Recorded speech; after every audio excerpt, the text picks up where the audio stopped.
aceitando o livro restaurador do seu entendimento, que Deus nos envia com esse exato propósito.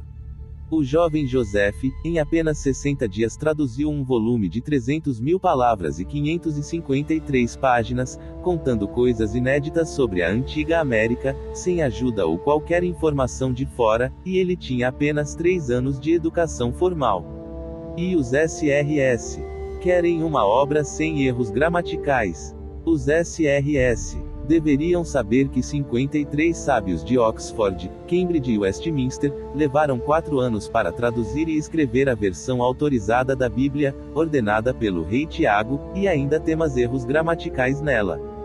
Pessoas têm criticado o livro de Mórmon devido ao seu mau inglês, porém ignoram o mau inglês de Levíticos 11:21 da manhã, Gênesis 18:2, Gênesis 42:2, e Reis 7:35 da noite e João 4:2.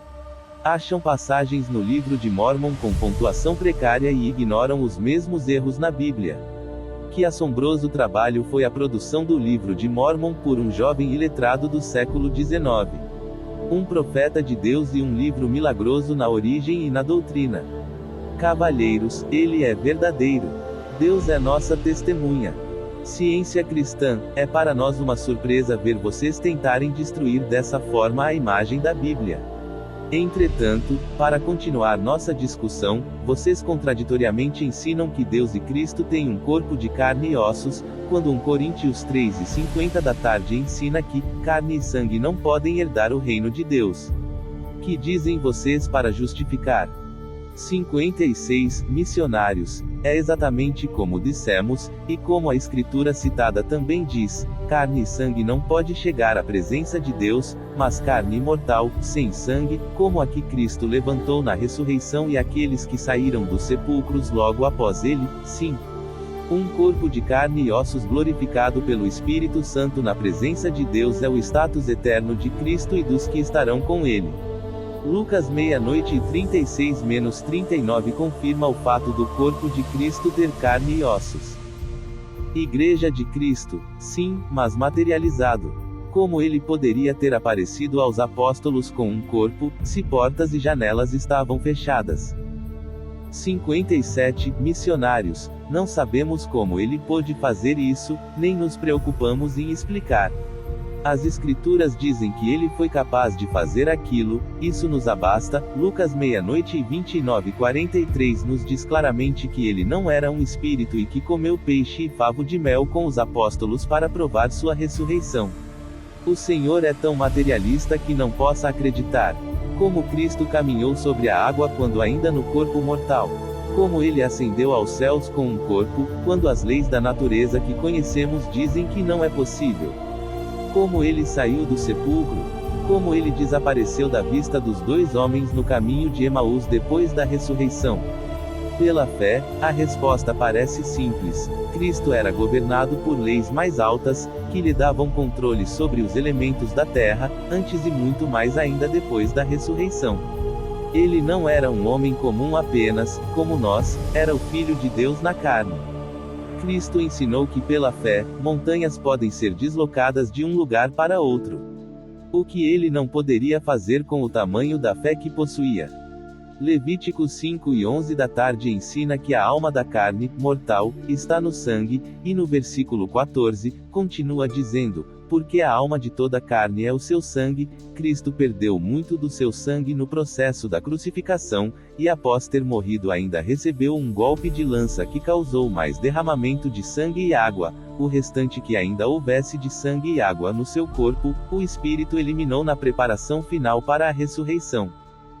Igreja Luterana, cavalheiros, tenho aqui um discurso escrito pelo segundo profeta Mormon, Brigham Young, conhecido comumente como o discurso de Adão Deus, que diz: quando nosso pai Adão chegou ao jardim do Éden, veio com um corpo celestial e trouxe 47 consigo uma de suas esposas, Eva. Ele ajudou a fazer e organizar este mundo. Ele é Miguel o arcanjo, o ancião dos dias, do qual tem falado e escrito os homens santos. Ele é nosso Pai e nosso Deus, o único com quem temos algo a ver. Portanto, os Mormons adoram a Adão como Deus, e como tal, teria sido o pai de nosso Senhor Jesus Cristo.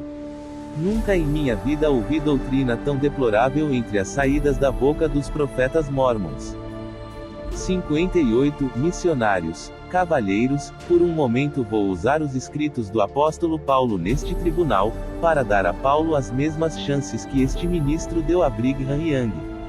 Vou usar um truque conhecido como separação de frases, ou divisão escritural.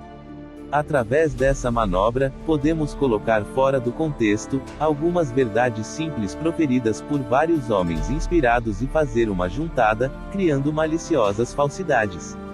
Vejamos. Paulo disse em 1 Coríntios 7:1, bom seria que o homem não tocasse em mulher. Poderíamos continuar lendo para compreender onde Paulo queria chegar, mas em vez disso, paramos aí para fabricar a falsidade que pretendemos, pois não queremos dar oportunidade a Paulo de colocar sua verdadeira mensagem.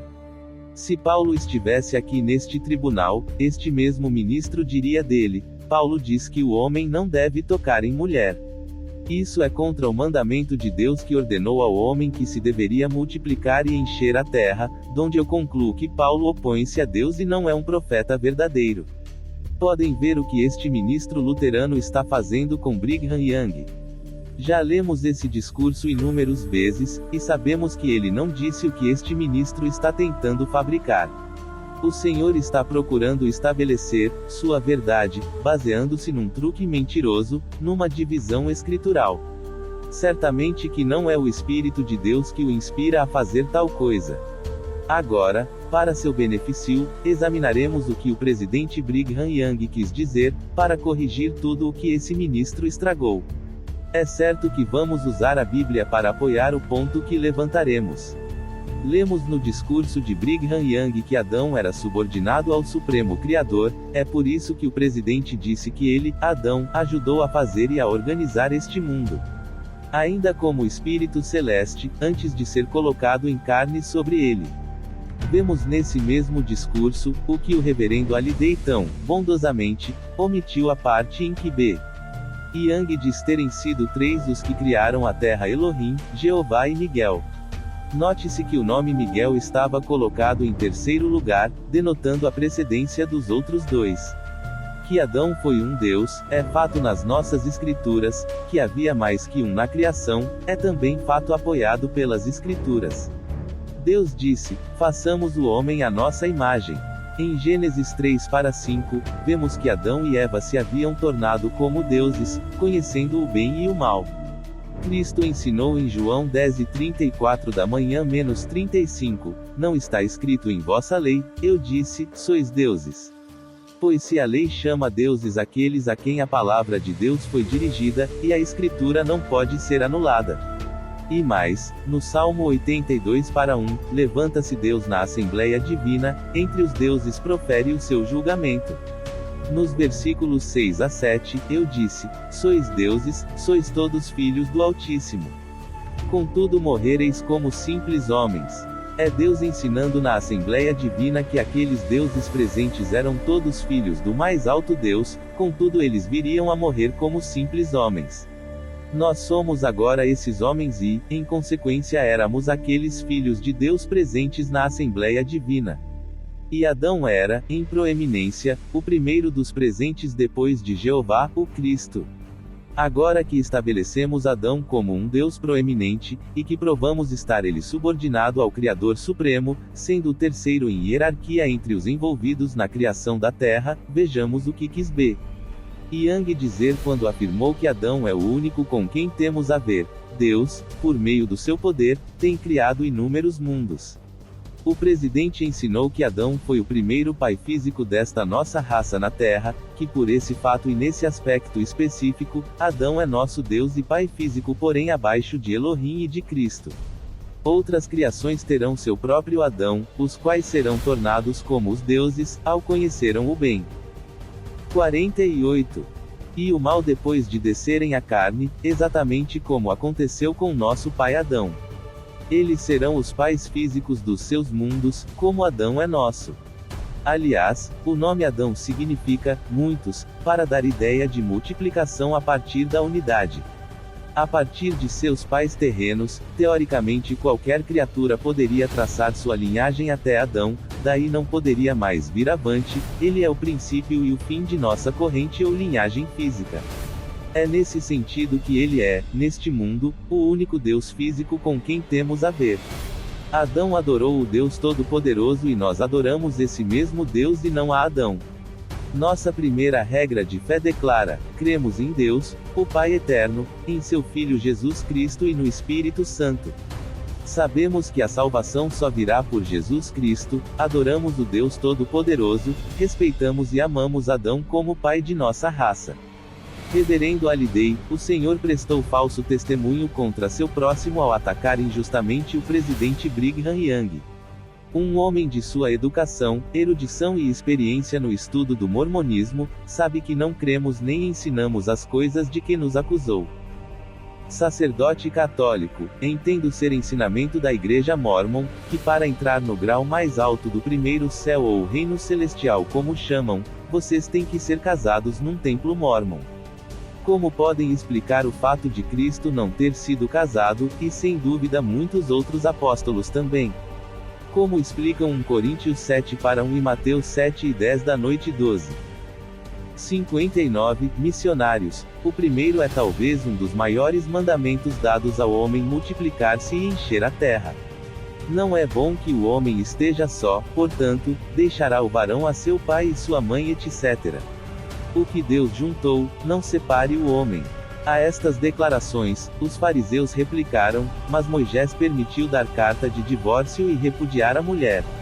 Cristo mostrou que não era assim no princípio, e que qualquer homem que repudiasse a mulher, a não ser por causa de fornicação dela, estaria cometendo adultério. Ao ouvirem isso, seus discípulos ficaram perturbados e disseram: se é assim a condição do homem em relação à mulher, é melhor não casar. A isso Cristo replicou com uma difícil metáfora. Há eunucos que o são desde o ventre de suas mães, e há eunucos tornados tais pelas mãos dos homens, e há eunucos que a si mesmos se fizeram eunucos, por amor do reino dos céus. Quem puder compreender, compreenda. Mateus 7 e 10 da noite menos 12. Em suma, nenhum homem está justificado em não assumir a responsabilidade do casamento e da procriação para Deus, a não ser que esteja impedido, fisiologicamente, por quaisquer dos casos acima descritos na metáfora. Acontece que somente Cristo esteja justificado em não gerar filhos para Deus na carne, por amor ao reino dos céus, só ele e ninguém mais. E as razões de Cristo eram absolutamente proibitivas, pois ele geraria filhos que teriam, como ele tinha, poder sobre a morte. O amor pelo reino dos céus não pode ser aceito como justo, se ferir ao grande primeiro mandamento dado ao homem para multiplicar-se e encher a terra. Afinal, o reino dos céus é constituído de seres ressuscitados e glorificados, os quais terão antes que nascer na carne, para receberem as bênçãos desenvolvidas na expiação de Cristo. O grande historiador Eusébio cita Clemente de Alexandria fornecendo uma lista de apóstolos que eram casados, incluindo Pedro, Paulo e Felipe. Pedro e Felipe incontestavelmente tinham filhos. 1 Coríntios 9 para 5 diz que, além de mulheres irmãs, havia algumas esposas acompanhando os apóstolos também. Paulo, numa pergunta, reivindica o mesmo direito para si. É sintomático o fato na versão católica da Bíblia que temos aqui na mão, a palavra esposas está retirada desse versículo.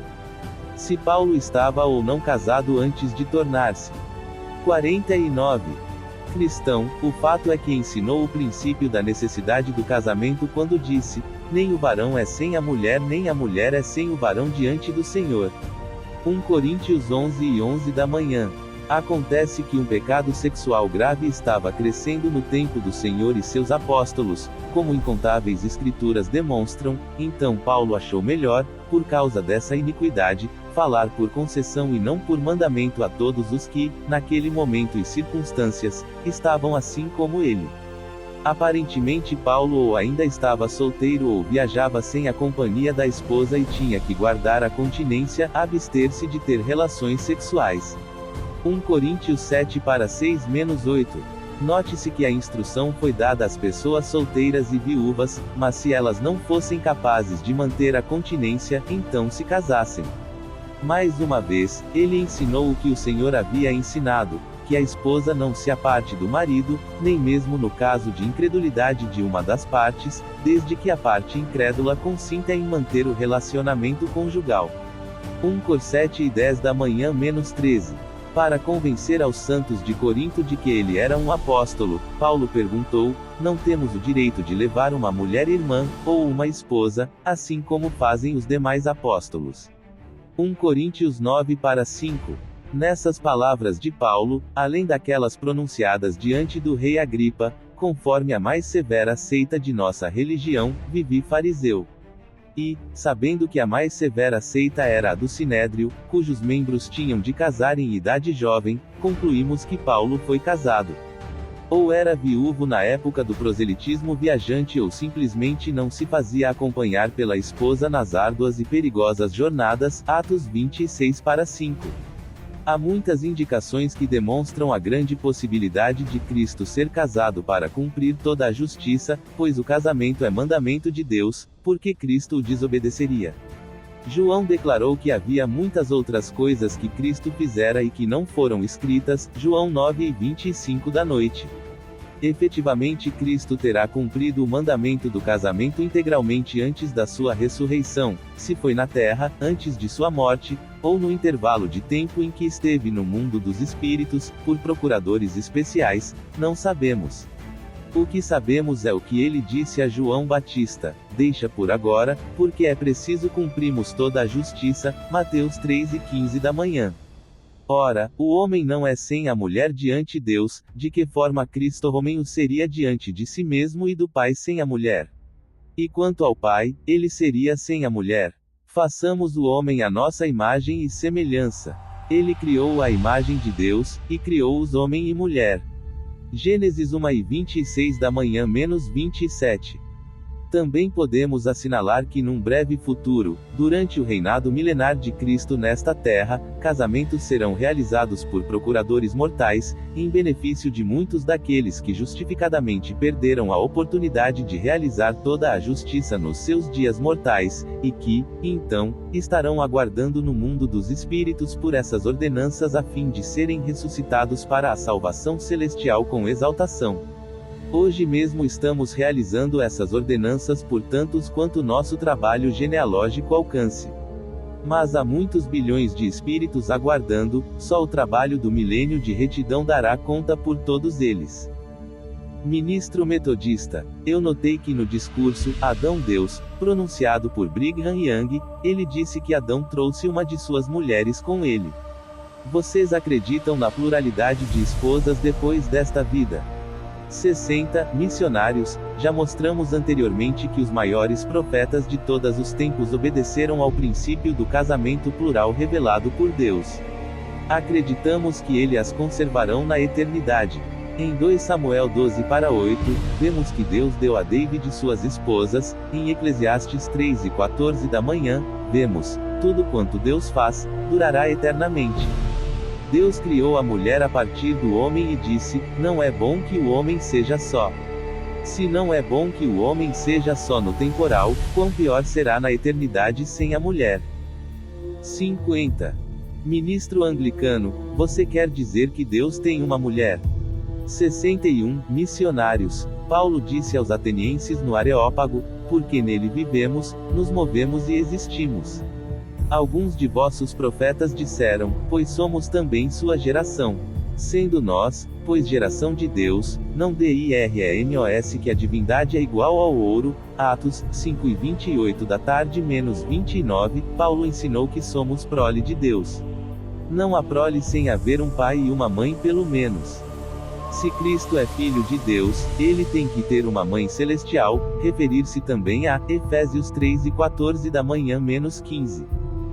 Igreja de Cristo, já que vocês ensinam que tudo que Deus faz durará para sempre, porque, se ele tem muitas esposas, a poligamia não existe mais entre os mórmons.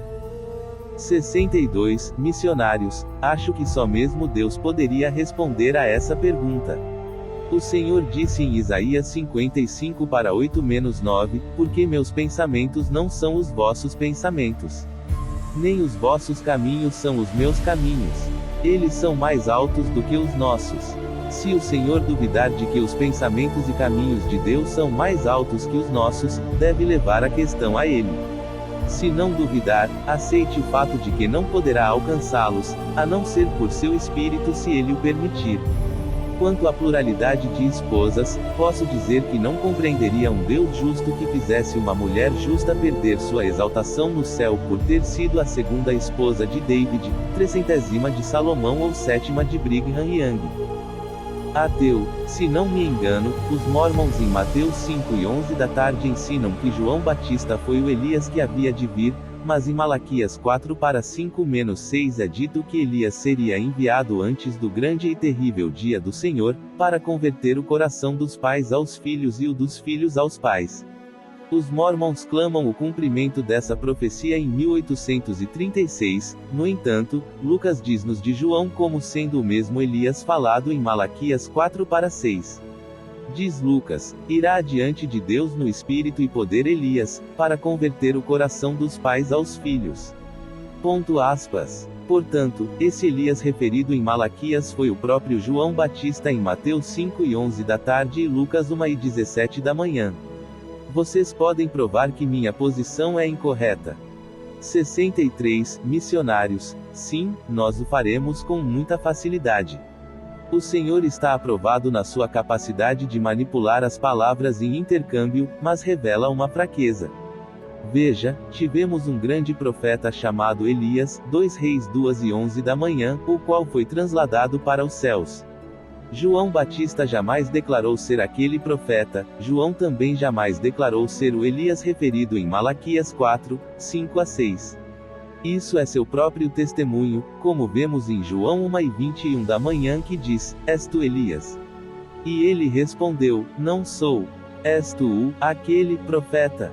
Não, ele respondeu. João sabia que sua missão era a de preparar o caminho do Senhor, sabia que deveria vir adiante dele no espírito e virtude de um Elias, significando esse nome, não uma pessoa, mas um encargo no estabelecimento do reino de Deus na terra, um trabalho precursor para alguém maior que viria após ele, o Senhor Jesus Cristo.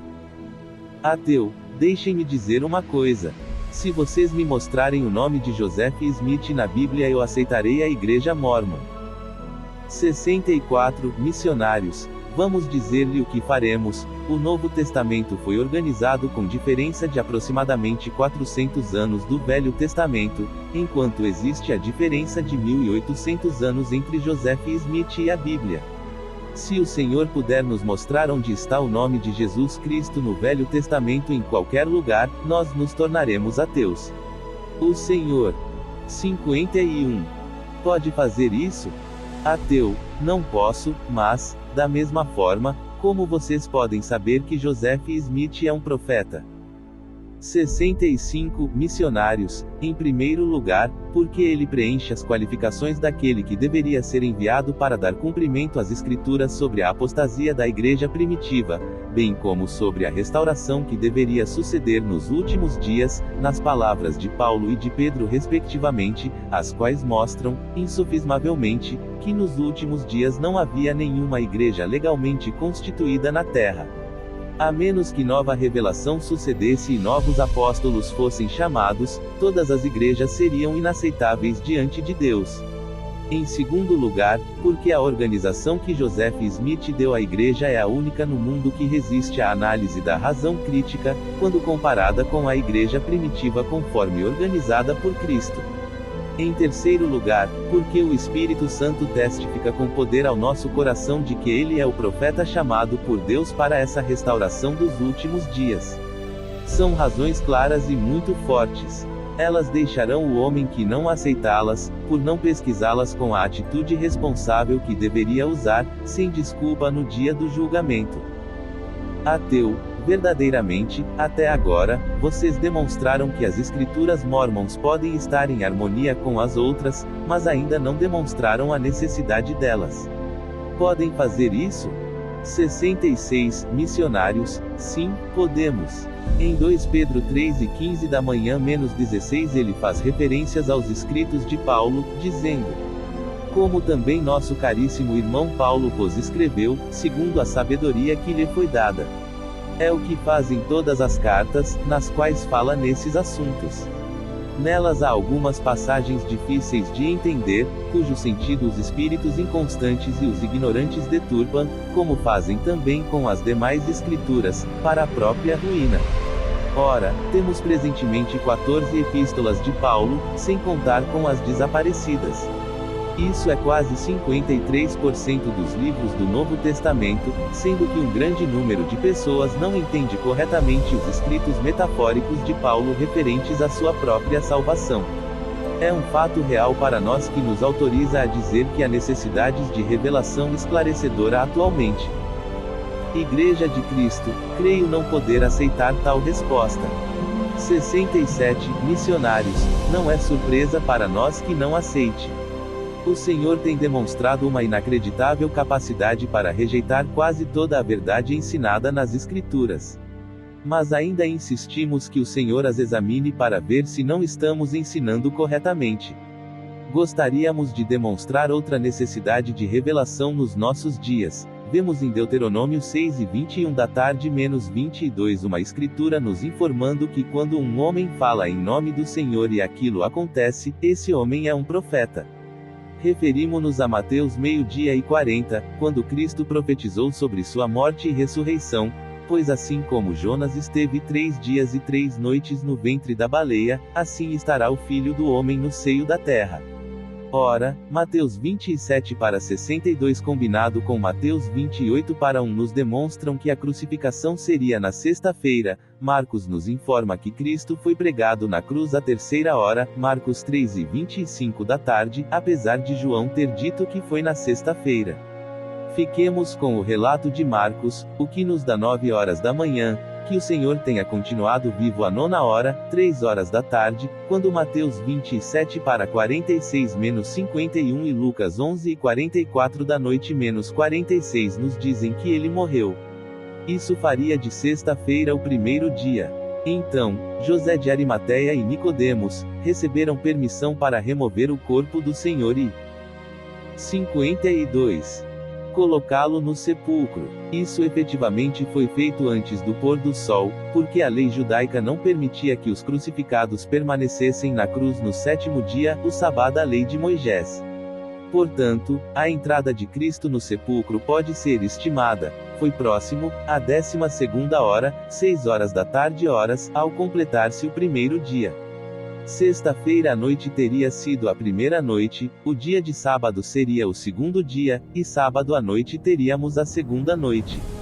Ora, eis que vemos Cristo ressuscitar a alguma hora do amanhecer de domingo, João 20:1, Marcos 16:2, Lucas 24:1, Mateus 28:2, começando o terceiro dia. Isso quer dizer que Cristo esteve no seio da terra um pedacinho da tarde de sexta-feira, a noite de sexta para sábado, o dia de sábado, a noite de sábado para domingo, e parte da manhã de domingo. Isso daria 3 dias e 2 noites no seio da terra em vez de 3 dias e 3 noites como o Senhor profetizara. Isso tornaria a declaração de Cristo contida em Mateus incorreta. E agora, será que teríamos que ter revelação para esclarecer esse ponto, ou preferimos, de acordo com Deuteronômio 6:21 da tarde menos 22, concluir que Cristo seria um outro falso profeta? O Senhor pode provar que nossa análise está errada. Igreja Luterana, a análise não está errada, mas vocês detiveram-se na letra e não entenderam seu espírito. Que tal as 3 horas de escuridão, que podem ser consideradas teoricamente como uma noite, fazendo assim a primeira noite o intervalo entre a sexta e 9ª hora? Da 9ª à 12ª hora teríamos a representação do primeiro dia, sexta-feira à noite a segunda noite, sábado o segundo dia, sábado à noite a terceira noite e domingo da ressurreição o terceiro dia. As 3 horas de escuridão estão apoiadas por Lucas 11:44 da noite e muitas outras escrituras. 68. Missionários, o espírito que os SRS estão vendo na letra dessas escrituras, certamente não é de Deus. A Escritura diz efetivamente que Cristo estaria no seio da terra, sepulcro, por 3 dias e 3 noites, e que isso seria o único sinal dado aos fariseus. Mateus registra que à 9ª hora ou bem próxima dela, Cristo pediu que o Espírito de Deus não o desamparasse. Em grande agonia ele perguntou: Deus meu, por que me desamparaste? Lemos que ele morreu logo após isso na 9ª hora, quando a escuridão havia cessado.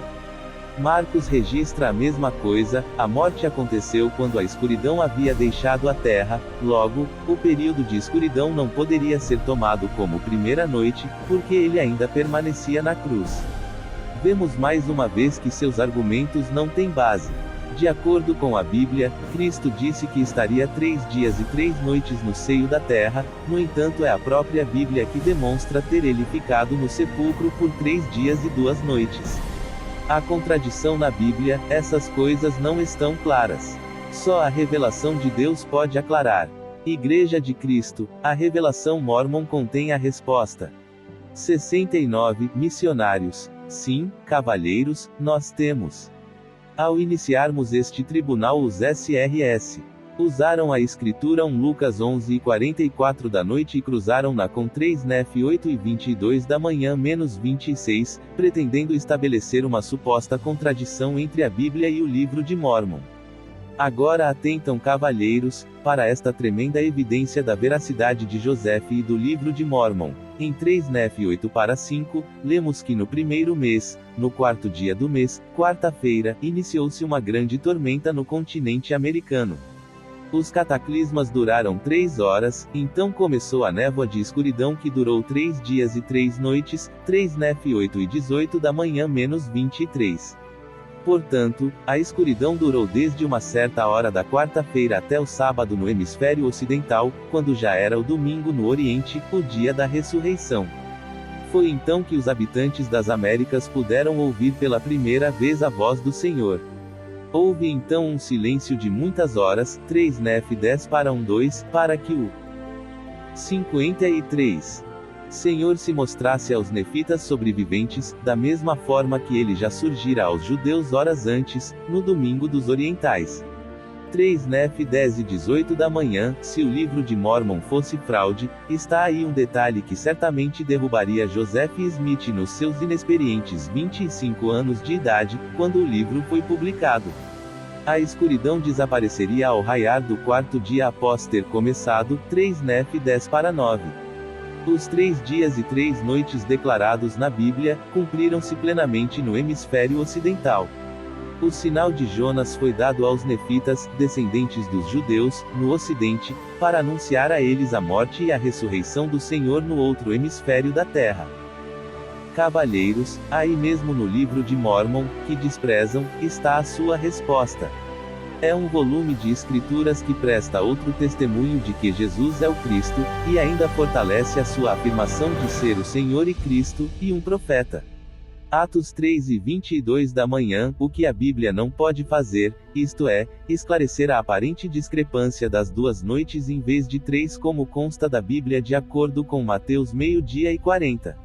Esta é a razão dos 3 dias de escuridão neste continente. Foi um sinal àquele povo distante, da morte de nosso Senhor e para prestar testemunho de que Jesus foi o Cristo. Nós provamos a vocês a necessidade de revelação adicional, provamos que está em harmonia, e agora provamos que é progressiva. É verdadeiramente a palavra de Deus o contido no livro de Mórmon. Ministro metodista: Senhor, eu tenho uma evidência aqui para provar que o livro de Mórmon é uma fraude. O livro de Mórmon devia cobrir um período de história de 600 anos antes de Cristo até 421 anos depois de Cristo, e devia ser enterrado até 1823 e entregue a Joseph Smith o profeta pelo anjo Moroni. Em 1611 tivemos 54 grandes sábios que traduziram um livro que reverenciamos e guardamos por sagrado, o qual chamamos agora a versão King James da Bíblia Sagrada. Até o tempo de Joseph Smith, ela, a Bíblia, já havia sido publicada completa desde 1190 anos, antes desta versão do King James da Bíblia. Porém, nós temos provas definitivas que há fraude num dos dois, e não é na Bíblia. Nós achamos, 400 anos antes do nascimento de Cristo no livro de Mórmon, em 2 Nef, um versículo que foi citado literalmente em Gálatas 3:28 da manhã, compare Gálatas 3:28 da manhã com 2 Nef 26-33. Continuando, descobrimos que o Sermão na Montanha no livro de Mórmon em 3 Nef 12 não é nada mais que a versão de Mateus da versão de King James, palavra por palavra. Nós temos Mateus 6-5 e Lucas 6:11 da tarde como quase idênticos com Alma 38-13-14. Também temos extraordinárias cópias da versão King James, comparado Alma 10-2 com Daniel 5, Alma 19-5 comparando com João 11:39 da manhã, Mosias 20 com Juízes 21, Éter 8:10 da manhã comparado com Mateus 14-6, 2 Nef 9-9 com Coríntios 11,14, e Alma 6:13 da tarde com João 8:16 da noite. E para acabar, temos Joseph Smith citando em 2 Nef 1:14 da manhã o próprio William Shakespeare. Ele diz, cujos membros vós logo poreis na fria e silenciosa sepultura da qual nenhum viajante pode voltar. Agora, cavalheiros, eu lhes pergunto, isso não é uma fraude? E enquanto estou aqui, poderemos voltar a 2 Nef 29-3, e a questão do grande Nef, muitos dos gentios clamarão, uma Bíblia. Uma Bíblia. Temos uma Bíblia e não pode haver outra Bíblia. Eu digo que isto prova que o livro de Mórmon é fraudulento sem qualquer dúvida. 70. Missionários, certamente estamos felizes por não sermos da sua igreja, porque você destruiu completamente a imagem do seu único livro de escritura, a Bíblia Sagrada. Nunca em nossa vida ouvimos um ataque tão furioso ao único livro inspirado que vocês proclamam. Vemos por sua consideração e dos seus promotores que vamos ter que lhes dar uma lição em tradução. Nunca vimos aproximação tão inconsistente por um grupo de homens em toda nossa vida. Num minuto vocês estão a dizer-nos que o livro de Mórmon é falso porque ele 54. Contradiz a Bíblia, e mesmo no próximo minuto estão a dizer-nos que é falso porque ele corresponde com os ensinamentos da Bíblia. Vocês sabiam que quando nossos caros amigos que traduziram a Bíblia Sagrada completaram esta grande obra, eles não se sentaram e bateram as palavras, mas tinham que tratar das marcações, símbolos, quadros estranhos, e traduzir muitos estilos diferentes e tipos de escrita. Isso levou anos de preparação, estudo e exame. Os 54 sábios do rei James mesmo, tiveram dificuldades em expressar as palavras na tradução de forma que todos eles concordassem, os sábios, e você irá notar que todas as palavras em itálicos eram palavras sobre as quais os sábios não podiam concordar entre si, mas ganhou o voto da maioria para serem colocadas na Bíblia. Agora, estes escritores tinham que transmitir, o melhor que pudessem, o sentido que os escritores inspirados tentaram colocar nos seus escritos, e assim fazendo, tinham que convertê-lo em outras línguas. Muitas vezes eles encontraram ideias idênticas lançadas pelos escritores, ou então observaram diferentes escritores evangélicos concordando palavra por palavra. Compare Mateus 10:23 da noite -30 com Lucas 8:27 da noite -35. Sem dúvida, todos os 4 escritores do Evangelho no Novo Testamento descreveram suas diferentes reações quanto à bênção de Cristo para as criancinhas, contudo todos eles na versão de King James registram o mesmo evento quase palavra por palavra. Ao assim fazer, os tradutores não teriam que criar novas sentenças, mas apenas manter a ideia que os escritores originais estavam ensinando. Em seu ataque no livro de Mórmon você disse que era falso porque ele assemelha-se à Bíblia, e poderíamos acrescentar que não é palavra por palavra. Através dessa acusação, você apresentou um terrível caso contra a Bíblia. Pela mesma acusação você também roubou a muitos dos profetas da sua identidade nos escritos. Nós temos Miqueias, o qual viveu centenas de anos depois de Isaías profetizar palavra por palavra, Miqueias 4:1-3, o que Isaías profetizou em Isaías 2:2-4. Por esse meio, de acordo com a sua linha de lógica, Miqueias copiou os escritos de Isaías. Você vê, entretanto, um tremendo problema surgir. Isaías, quando fez a profecia havia um versículo que percebeu a profecia e um versículo que a sucedeu e que foram mesmo irrelevantes à profecia, mas tal não foi o caso com Miqueias. O terceiro capítulo inteiro de Miqueias, uma grande seção do quarto, também de Miqueias 4 para 1-3, então a sua acusação contra o livro de Mórmon realmente destrói por inteiro o terceiro e o quarto capítulos de Miqueias, porque encontramos a mesma situação nos seus escritos que você usou para tentar destruir o livro de Mórmon. Aquilo não é revelação progressiva mas sim, retroativa. Agora nós vamos continuar a seguir a sua acusação até o fim. Desde que o livro de Mórmon é falso porque seus escritores assemelham-se aos dos escritores da Bíblia, nós vemos que Isaías copiou palavra por palavra uma profecia feita em 2 Reis 7:35 da noite, mas não fazê-lo também copiou os erros gramaticais. Isaías realmente se descuidou, porém são palavras por palavras, cruzar Isa 37 para 36 com 2 Reis 7:35 da noite. O que estamos mostrando é que os profetas escritores podiam falar e profetizar de determinados eventos e quando os tradutores apanharam seus escritos e viram que os dois escritos estavam se referindo ao mesmo evento, eles apenas copiaram quase sem traduzir. Isaías teria engolido a profecia em 2 Reis, anzol, linha e chumbo com erros e tudo. Ademais, as placas de ouro do livro de Mórmon não continham frases em inglês, mas inscrições em assírio, caldeu, egípcio reformado, e as palavras não se mostravam em inglês quando ele olhava através do Urim e Turim, mas Joseph transmitia em inglês ao seu escriba o entendimento que sua mente obtinha delas por aquele processo de versão, não de tradução propriamente dita. Ele tinha que transmitir as ideias em inglês e com apenas 3 anos de educação formal, foi esmo muito trabalho. É por isso que o original em inglês tinha tantos erros em gramática e construção de frases. Por isso, quando ele vertia da inscrição o que Cristo ensinou ao povo no continente americano, os mesmos ensinamentos que foram ensinados no Sermão da Montanha, o profeta viu que o relato de Mateus do sermão estava muito exato e correto, então ele tomou o relato de Mateus do sermão na Bíblia e aplicou as mesmas palavras. 55. Para o acontecimento que ocorreu neste continente, o americano, foi feito para o benefício do leitor. Isso não o tornou falso, porque um outro pudesse colocá-lo em melhores palavras de que ele pôde. Você também pode comparar sermões, em Mateus, com os do livro de Mórmon e vai descobrir que em outras partes são bem diferentes mesmo. Uma coisa não se prova fraudulenta só porque eventos similares acontecem em 2 continentes diferentes. A história presta testemunho de que homens diferentes podem descobrir e fazer as mesmas coisas e elas não serem fraudulentas. Muitas de nossas descobertas no campo da ciência ocorreram simultaneamente, porém isso não quis dizer que um cientista estava copiando outro. Em 2 Nef 1:14 da manhã, Lehi podia ter expressado o conceito dessas palavras ou Joseph Smith podia tê-las aprendido ouvindo alguém citá-las, Shakespeare, e as ter usado porque identificavam o que o escritor estava tentando transmitir.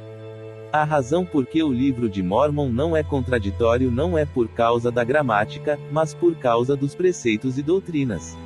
O Urim e o Turim deram a Joseph a interpretação, enquanto os sábios foram extremamente falíveis. Eis algumas das muitas contradições que estão dentro da Bíblia. Você mencionou que a palavra da Bíblia foi usada 600 anos antes que ela fosse conhecida ou feita. Você sabia que em Jó 31 para 35 nós temos a citação, a quem me dera que me ouvisse. Eis que meu intento é que o Todo-Poderoso me responda, e meu adversário escreva um livro. A palavra livro colocada na tradução em Jó, não poderia ser usada. Não havia tal palavra como livro naqueles dias, Apology for the Book of Mormon MCG Avid. O que os escritores da versão de King James fizeram foi decifrar o sentido e colocar a palavra livro nos seus escritos. Joseph Smith viveu 2400 anos mais tarde e sabia que Nef havia visto uma Bíblia, então ele colocou a palavra Bíblia no livro de Mórmon para que o leitor pudesse compreender a que Nef se referia. Ele não fez nada mais, em quaisquer das acusações, do que fizeram os autores de nossa própria Bíblia do Rei Tiago. Sugeriríamos que você fizesse do livro de Mórmon uma análise construtiva, em vez de pisar cegamente numa coisa sobre a qual não sabe nada. Igreja Anglicana, se eu não me engano, é crença na Igreja Mórmon que o clero remunerado é contrário às Escrituras. É claro que isso não é apoiado pelas Escrituras Sagradas de Deus.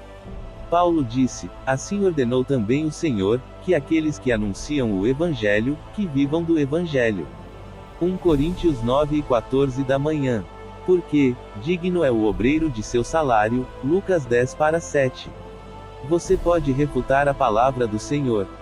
71 Missionários. Não podemos refutar a palavra do Senhor, mas com certeza podemos refutar sua interpretação dela.